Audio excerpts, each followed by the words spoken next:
नमस्कार दोस्तों, संकल्प मैथ्स क्लासेस में आपका स्वागत है। डिस्काउंट का पार्ट 4 हल कर रहे हैं हम। पार्ट 4 के अब से सवाल हैं। अकबर 1200 रुपये लागत वाले जूते के जोड़े पर क्या कीमत अंकित करे। ये मार्केट प्राइस पूछ रहा है। ये कह रहा है कि 1200 रुपये का लागत मतलब कॉस्ट प्राइस कितनी है उसकी, 1200 रुपये। उस पर क्या अंकित मूल्य मतलब मार्केट प्राइस क्या अंकित करे कि 16% की छूट देने के बाद भी उसको 12% का लाभ हो। तो कॉस्ट प्राइस दे रखा है हमारे पास, कॉस्ट प्राइस दे रखा है 1200 रुपये। 1200 रुपये कॉस्ट प्राइस दे रखा है। इस 1200 रुपये कितने का लाभ हो रहा है?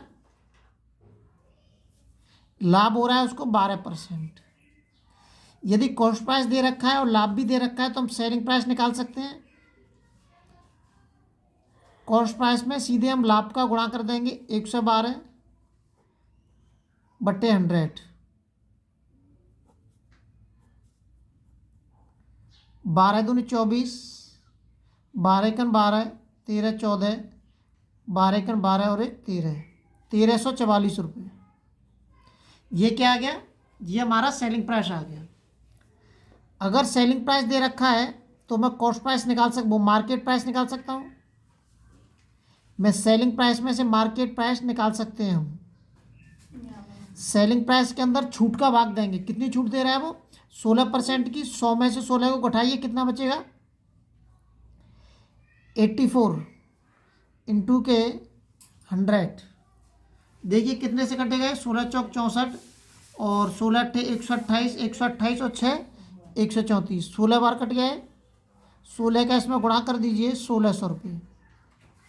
तो मार्केट प्राइस कितना हो गया? 1600 रुपये उसको मार्केट प्राइस अंकित करने होंगे। उसको मार्केट प्राइस कितनी अंकित करनी होगी? 1600 रुपये। अगला सवाल देखते हैं। अगला जो सवाल दे रखा है,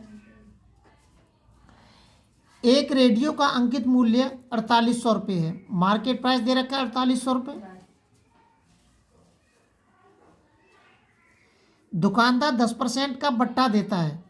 10% का बट्टा देगा तो क्या निकलेगा? हमें सेलिंग प्राइस निकलेगा। 100 में से 10 घटा दीजिए, 90/100 हो गया। 9 अट्ठे 72, 9 चौक 36, 36 और 7 43, 4320 रुपये होगा उसका सेलिंग प्राइस। वह 8% लाभ प्राप्त करता है। 4320 रुपये का बेचने पर उसको लाभ कितने का हो रहा है? 8% का। तो 8% का लाभ हो रहा है तो मैं इसमें से क्या निकाल सकता हूँ? कॉस्ट प्राइस निकाल सकता हूँ। अब देखिए लाभ हो रहा है उसको 8%।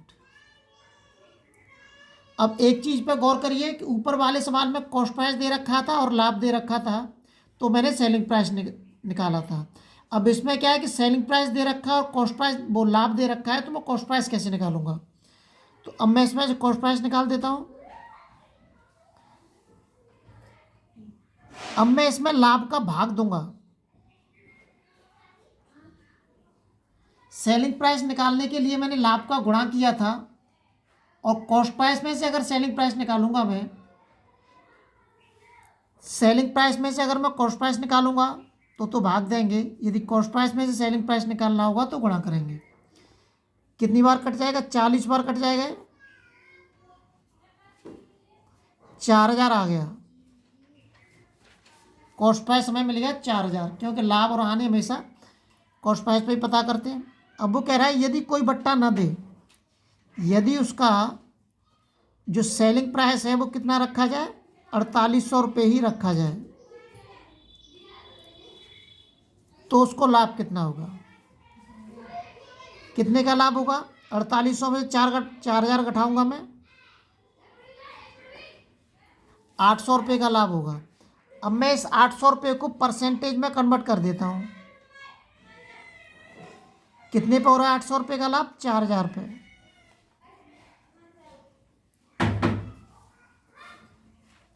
4 दूनी 8, 20% का लाभ होगा। कितना होगा? 20% का उसको लाभ होगा। अगला सवाल देखते हैं। अगला जो सवाल दे रखा है,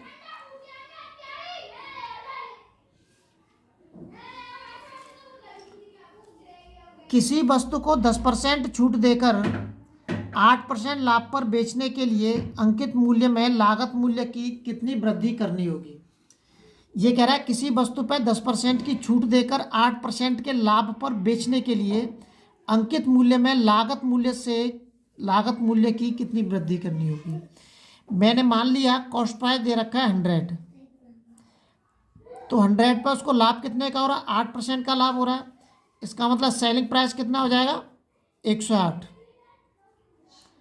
अब सेलिंग प्राइस पता है तो मुझे मार्केट प्राइस निकाल सकता हूँ मैं। 108 10% की छूट दे रहे हैं तो 90 इंटू के 100, ये कट गया 12 बार 120, ये क्या आ गया, मार्केट प्राइस आ गया।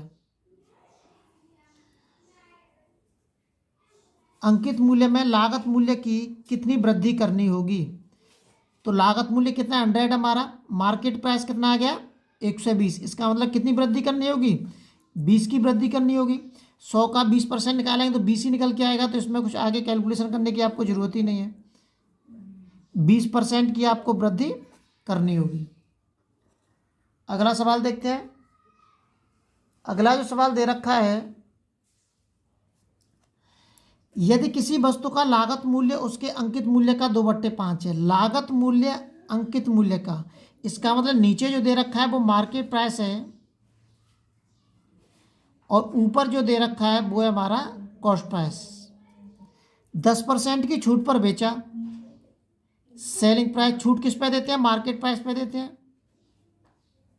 90/100, 9 पन्ना 45, एक अंक के बाद पॉइंट लगा दूंगा मैं इसमें, 4.5 हो जाएगा। 0 का मैंने पॉइंट लगा दिया। तो सेलिंग प्राइस कितना है 4.5, तो लाभ कितने का होगा उसको, सेलिंग प्राइस में से कॉस्ट प्राइस घटा दीजिए, 2.5 का लाभ हो रहा है उसको। अब इस लाभ को परसेंटेज में कन्वर्ट कर दीजिए। 2.5 का लाभ किस पे हो रहा है, कॉस्ट प्राइस पे हो रहा है। 2 से काट दीजिए 50 बार, 25 पंजे 125, एक 0 आ गई, एक अंक के बाद पॉइंट लगा दिया। अभी 0 का कोई मतलब नहीं है। 125%, तो लाभ कितना होगा उसको, 125 मतलब 25% का उसको लाभ होगा।